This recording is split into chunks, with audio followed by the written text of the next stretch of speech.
All right, ladies and gentlemen, MrSotko here. Welcome back to the channel. Got a whole bunch of news stuff for you today, as usual. But today's main topic is that users call revolt as Bitfinex demands tax information. So Bitfinex has, as the title stated, demanding tax information, and people are not very happy about it.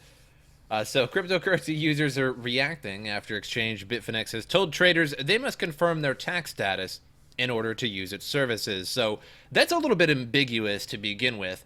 What does that even mean? Does it mean it's going to shut down your account and you will lose all your crypto and will be unable to access your crypto until you provide them your tax status?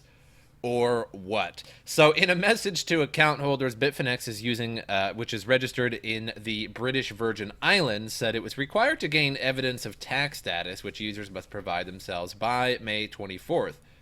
So not very far from now.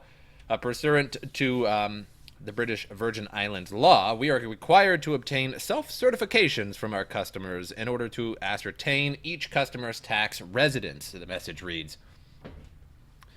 So once in its hand, Bitfinex continues, it may then exchange that information with the tax authorities of the customer's country of residence consistent with British Virgin Islands law, the U.S. Foreign Account Tax Compliance Act, and the Organization for Economic Operation and Development Common Reporting Standard. Wow, these are some long acronyms.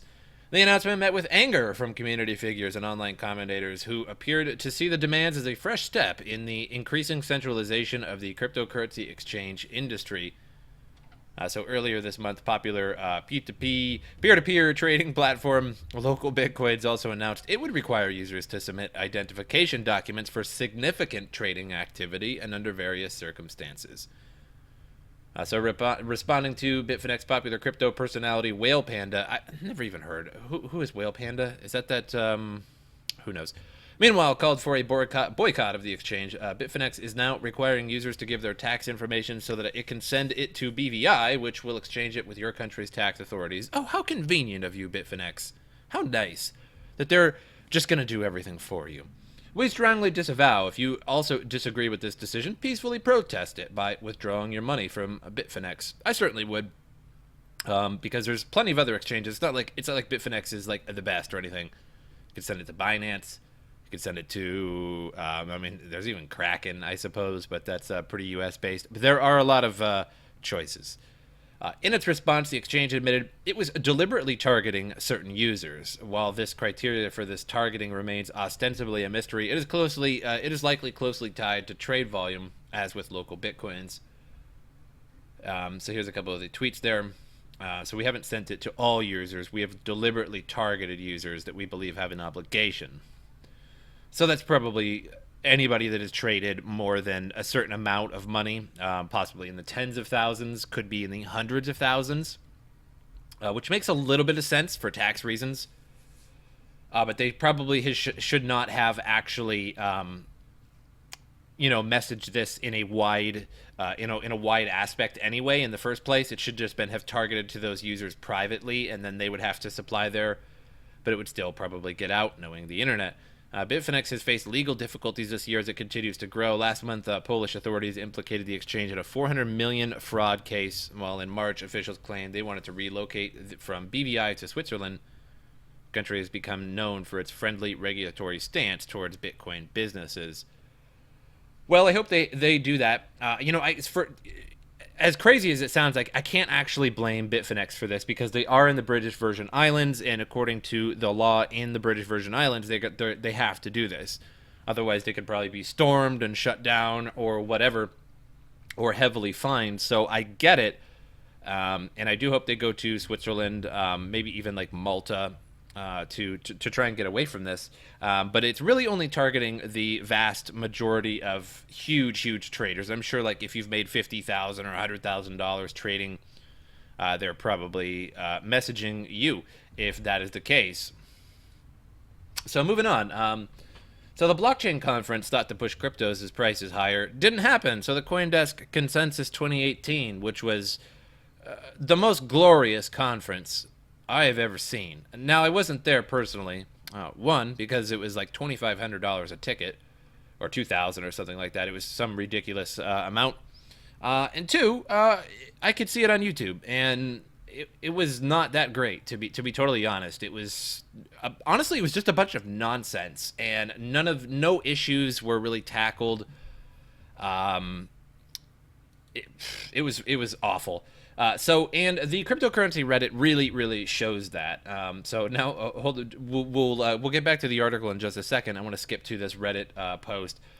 This is one of many Reddit posts about the consensus, and one of many news articles about it as well. None of them praised the consensus 2018. It was just plain awful. So with all the talk about the consensus pump, hopes were high leading up to Monday that the price of Bitcoin would start moving, and we had a brief candlestick. It shot price up temporarily by a couple of $100 to kick it off, and everyone started going full bull. Unfortunately, that's where it ended. Why the hell were the guys at the top parading around in Lambos and $800,000 watches, while the rest of us were sitting here wondering why we are currently bleeding to death with bags they shilled to us over the last 5 months?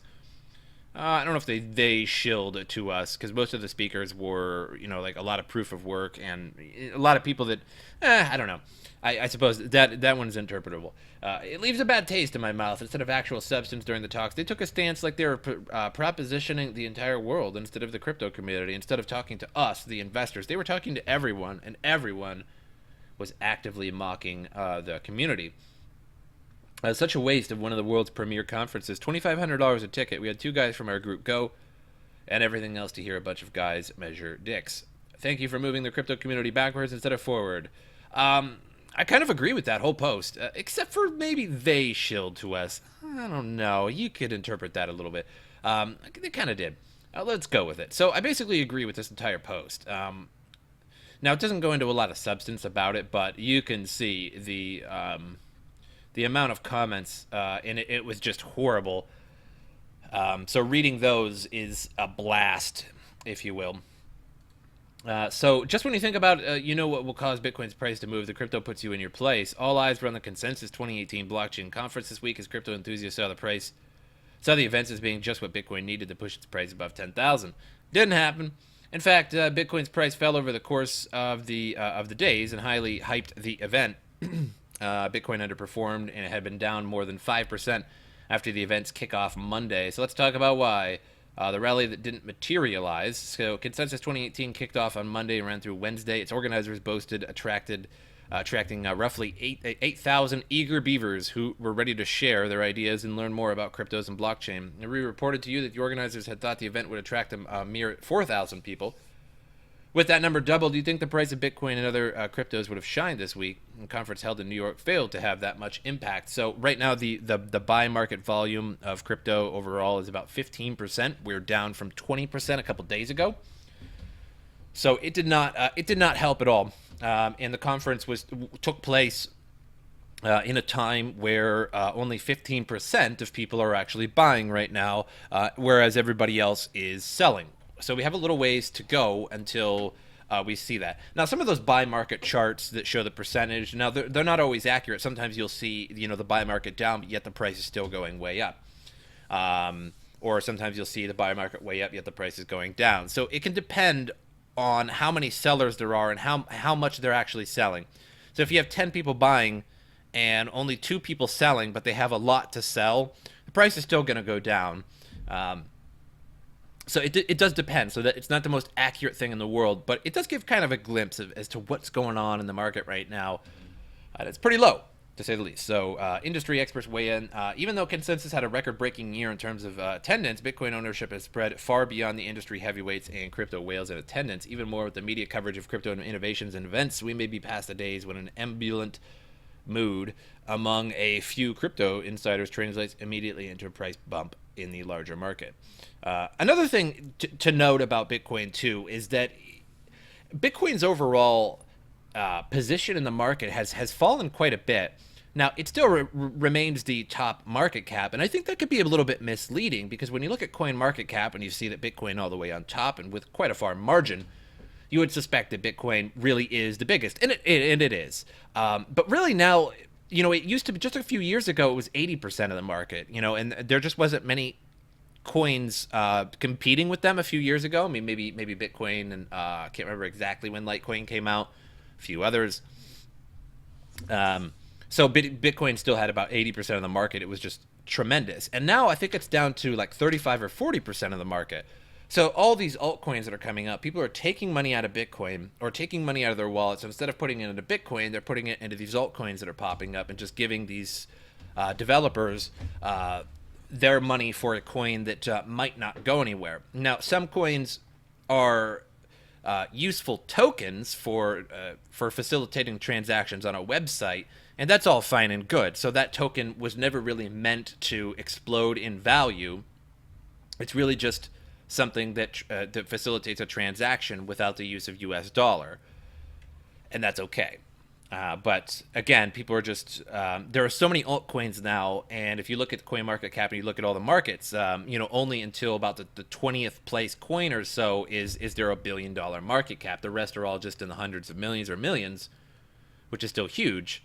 But you can see how the money is really starting to get spread out, and Bitcoin is honestly losing its dominance. Because here's the thing, and I know I've said this on my channel numerous times, all Bitcoin is a store of value at the moment. It's too valuable to spend. I can't risk spending $50 or $100 of my Bitcoin when that could be $100 to $200 in Bitcoin in just a few days or a few weeks or a month. And another person can't accept Bitcoin, so because the price is going to go down, and now their $200 in Bitcoin is going to be $100 in 3 weeks. So it's really hard to use as a currency. And even the Consensus 2018, you had to buy the tickets and everything in fiat. And people are like really freaking out about that on the crypto Reddit. They said it was very ironic that you can't pay in crypto to go to a crypto event. But here's the way I think about it. It's not just the people that held the event that want crypto or want fiat. It's the place that they held it in. I mean, they had to rent a stadium or some kind of facility, whatever, to run the Consensus 2018, and they had to pay caterers, they had to pay this, that, and the other thing, all to hold this event. And none of those people are wanting crypto. They just want their money. They say, okay, well, you can rent this for 3 days, but it's going to cost you, 20 grand or something like that. No, we don't want Bitcoin. We just want our money, because that's what we do, is we just rent this place out. And then the caterers come and they're like, well, we don't want Bitcoin. We just want to get paid our $1,000 for catering for a day at a time. So it makes a lot of sense, and I don't think people think about that. I think they just immediately think about the big picture, and they're like, they're not accepting crypto? Like, that's so ironic and stupid. Well, I get it. I get it on their side, but you also have to think about it the other way. It's not the people that were holding the event that want Bitcoin or US dollar. It's the people that own the property, that own the stadium or the facility that they actually hosted it in. So one of Bitcoin's most outspoken enthusiasts, Brian Kelly, was elevated about the custody-related development. His excitement relates to the physical delivery of Bitcoin that ICE's plan could provide. Kelly noted that ICE could provide a custody solution, which has been a big hurdle for our space. And it says, how do you hold on to these instruments? These are generally bearer instruments, just like you have bearer bonds, so you have a third-party custody person. So that's the big deal. Once the custody solution is in play, cryptos could begin to look like they're becoming an emerging asset class. And so we need to do more mature work around ICO so that the post-ICO we have a token life cycle and give investors more clarity, better expectations, more transparency. Thing is, though, is you can't have too much transparency in the market, because if it just can't be done. Here's the thing. If I tell you I'm going to sell you a token for 10 cents and I guarantee you that token will be 15 cents, you would have everybody in the world buying into that. And then everybody in the world would be waiting to sell it at 15 cents, and therefore nobody would want to buy it in between. It just doesn't make sense. You can't have 100% transparency and expectations in the market, because if you knew what the market was going to be, in a day or in a week, and if everybody knew that, there would be no market, and the price would just remain the same, because nobody would want to sell it because they know what the price is going to be. Nobody would want to buy it because they know what the price is going to be, or what the price is going to be. You get what I'm saying there? There can't be. It just can't. A little bit more clarity, okay, I guess, but you can't have too much. So all grown up. So while the Lamborghinis, turned out to be rented in the street protest, a marketing gimmick for New York's blockchain week, what's really leaving some virtual currency enthusiasts disillusioned is the failure of Bitcoin to rally. And so everybody's just freaking out a little bit because of the conference, and it just didn't do so well. It was honestly, it was pretty terrible. I love crypto and I want to be bullish about every conference and things like that, and I encourage this sort of thing, but it was awful. I'm telling you, if you YouTube the Consensus 2018 and start watching that, you can watch it for about 10 minutes and you're like, okay, this is going okay. And then you're just like, where is this going though? I can't even explain it to you. It's that bad. So here's the thing is that everybody's worrying about Bitcoin's price rallying, and I think there's starting to be too many altcoins and too much money being spread around, and Bitcoin's going to die off sooner or later. And I don't mean anytime soon. I don't mean in a day or a week, maybe not even a year. But Bitcoin is losing its dominance over the market. Sooner or later, a coin will pass it. I know that's really hard to believe, but it will be passed because at the moment, Bitcoin is totally useless in a lot of ways. Bitcoin is useless because, sure, I can send it to you for a transaction. I could send you $500 of Bitcoin. But again, I'm worried about, and everybody else is worrying about, okay, well, if I send this to him now in 2 weeks, my $500 of Bitcoin could be worth $1,000 if it doubles. And it does sometimes. And so really, it's too valuable to spend. You can't just go to the marketplace with it and spend $78 on groceries in Bitcoin and then 3 days later you have anxiety because now that coin is doubled. So there's kind of a problem with currency, and because it's so volatile. Another thing about Bitcoin is that there's no smart contracts. Now I know somebody will argue with that against me because it's physically possible to make smart contracts with Bitcoin. You can write things to the blockchain, and there are plenty of things stored in the blockchain of Bitcoin. The problem is it's extremely limited, very, very, very limited, and you wouldn't be able to actually make much of anything with it. So you can't even really say that it has smart contract capability if you can't actually do anything with it. It's like saying, yeah, I have a car, it doesn't have an engine, but you can kind of push it down the street and then like hop into the car and like ride it down a hill. It's not really going to cut it. And Ethereum and all these currencies coming up are much more useful as not only a currency itself, but as a smart contract coin that can actually do things. And anyway, so these are some of the Lamborghinis that were driving along at the big crypto conference in New York. And so that Broadway Supercars had rented to Bitfinex for the day. Nori declined to disclose how much the crypto exchange had paid, but said a rental like that typically goes around for $1,000. So they were just renting Lamborghinis, driving around the Bitcoin. So this is where it starts to get a little weird. Like, why do you have to hype this conference so much? Are people so... I don't get it. Like, why do you need to hype this conference so much in such a childish way with Lamborghinis and these fake banker protests, which I showed you the other day? So the gimmicks show that the hype that surrounded Bitcoin as it burst on the mainstream last year remains alive and well, even after the biggest digital coin fell more than 50%. Genesis said that the protest was a fun way to show how crypto can upend banking if they fail to adapt to the new world we live in, according to a blog post on the website. So here's more Lambos parked all around the conference, and even oh, that wasn't the one I wanted there. I think this is the one I wanted.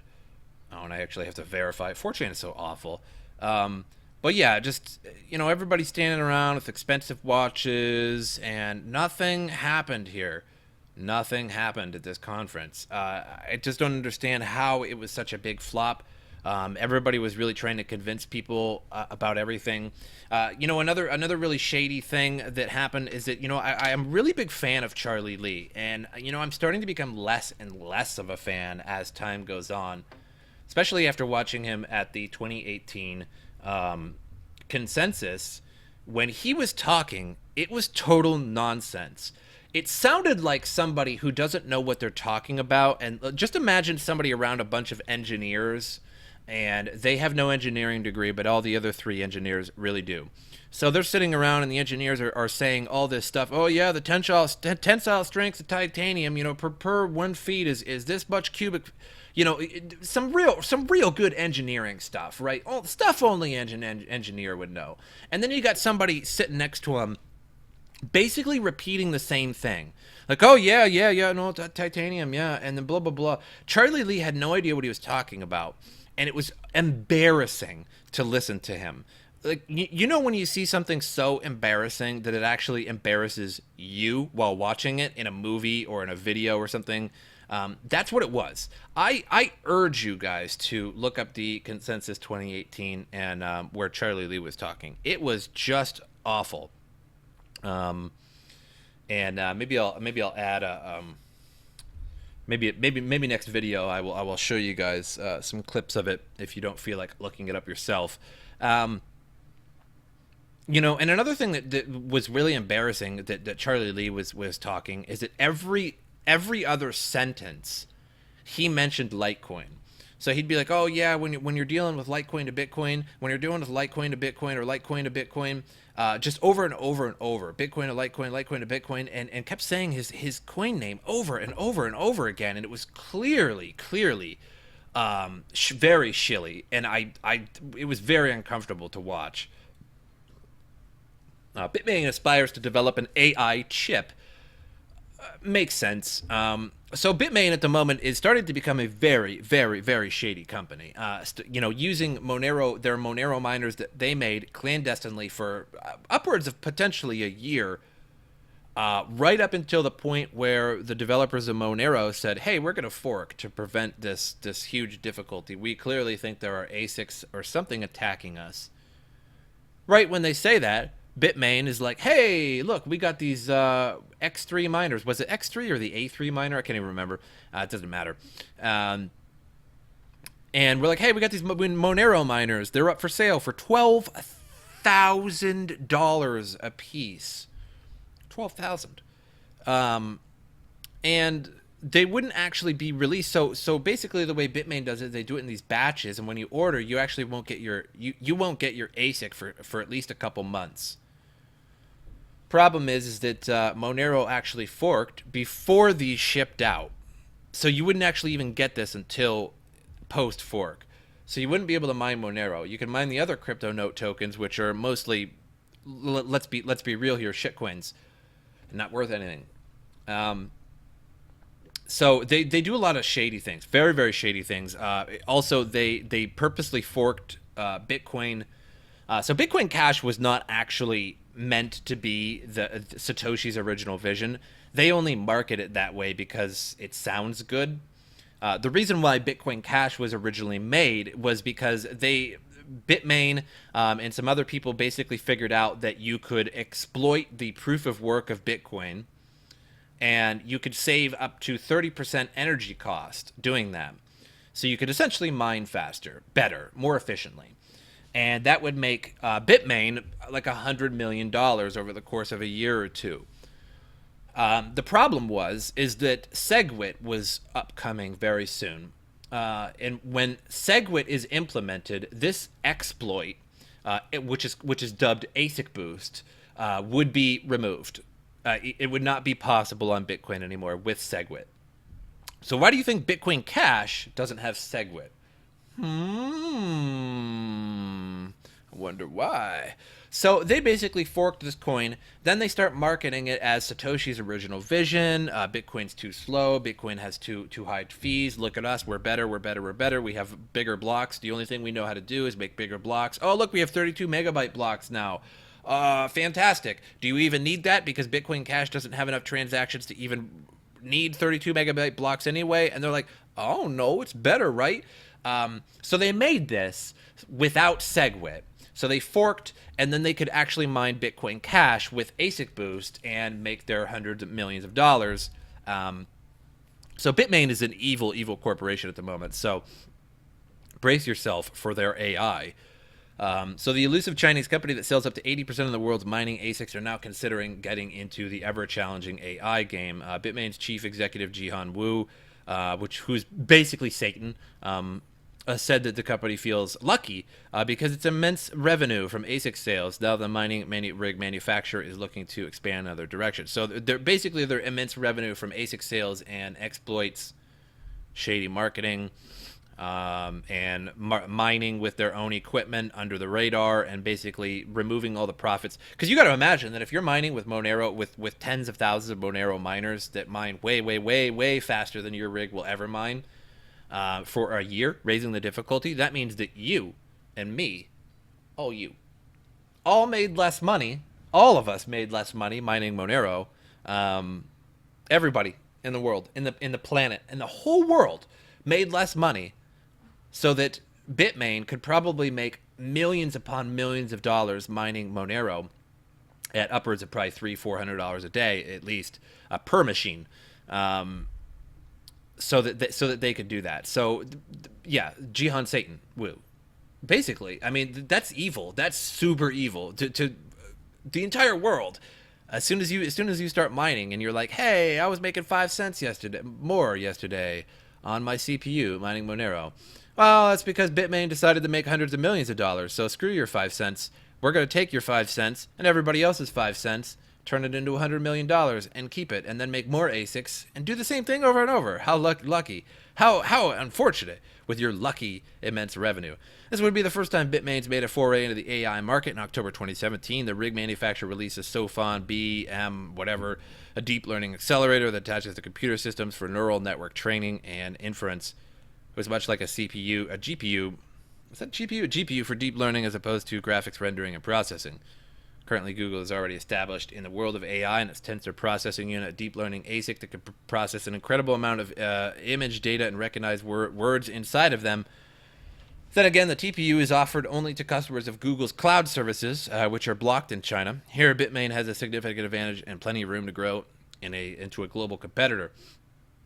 So Bitmain's reputation for chip making becomes because of a decision that Wu made when he was mulling the company's business model. He was also thinking of making it a cryptocurrency exchange, but then backed out when realizing it was too much of a legal risk considering China's regulatory environment and potential government action elsewhere. The only thing that is good to do is Bitcoin mining, because it's 100% sure it is illegal. I'm 100% sure that a meteor is going to come crashing down on Bitmain. Oh no! A meteor the size of a town came crashing down at 25,000 miles an hour from the atmosphere, and boom! I mean, hit it with a thud. I mean, there's a shockwave that shoots out and fiery, glassy rocks, and it's just gone. Problem is they own 80% of the world's mining with Bitcoin for the most part, and well, they don't particularly own, but the world's mining ASICs.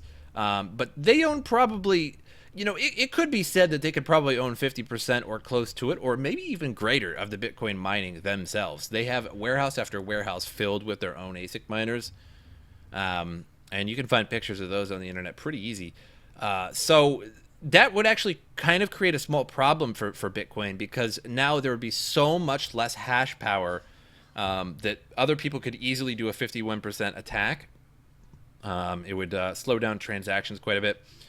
But everybody's profits would go way, way up. If you had an ASIC miner and that happened, you'd be like, hey, I'm making $9 a day with my S9, and all of a sudden I'm making $72 today. Wow, what happened? Did a meteor strike Bitmain? Yes, it did. Congratulations. I'm sorry, I don't mean I would. Okay, do it on a day when it's vacation day, when there's nobody working. I don't want anybody hurt. I'm just saying, if an asteroid came down and hit it and nobody was hurt, it'd be pretty fortunate. I'm not gonna lie. Anyway, for our final topic of the day, if you will, it's not much of a topic. It's a Steemit article. So the Steemit writer here, I did already upvote, and I hope you guys do too. I will put this in the link in the description. So if you go here and you read this article, please upvote it, because whenever I use anybody's Steam article, I kind of want to support them.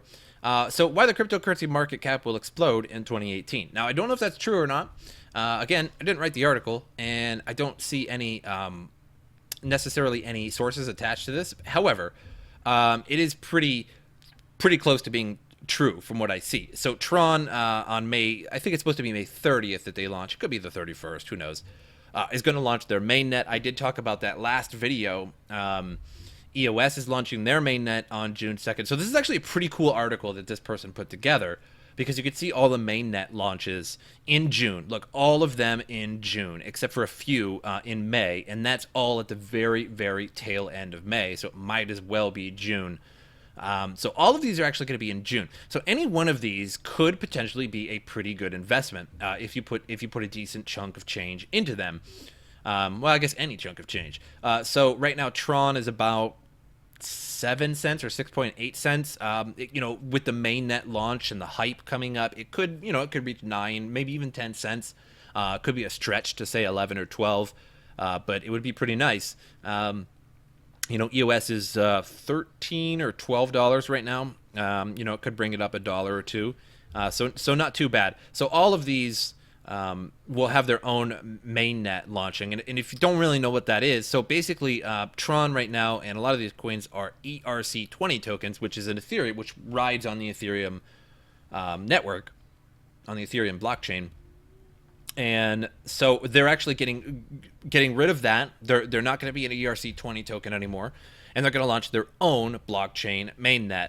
So what's going to happen is if you actually have your Tron in like a My Ethereum wallet or an Ethereum wallet where you normally hold ERC20 tokens, you're gonna run into trouble, and you need to get them off of that wallet as soon as possible and get it onto an exchange. I know that's totally crazy to say, like, oh, get your coins off a secure wallet and put them onto a semi-secure exchange. The thing is that once this goes from an ERC20 token to the mainnet, you may not be able to get it out of that wallet. It might just go poof. Who knows? So basically, Tron is telling everybody, and if you hold any of these coins in an ERC20 token and they go to their mainnet, you might not be able to move them anymore. So if you put them onto an exchange like Binance, there's a lot of exchanges and lists of exchanges that actually tell you if they're going to do this with Tron or not. I know Binance did either tweet or said something like that they're doing it. And when you put it onto Binance, and when that mainnet launches, it'll be totally safe, and you can get it off later if you'd like, whenever they make their own wallet or whatever. But basically, you kind of need to get it onto exchange. You need to get out of your ERC20 wallet. But I hope you guys enjoyed this particular episode. And as usual, I will see you guys next time.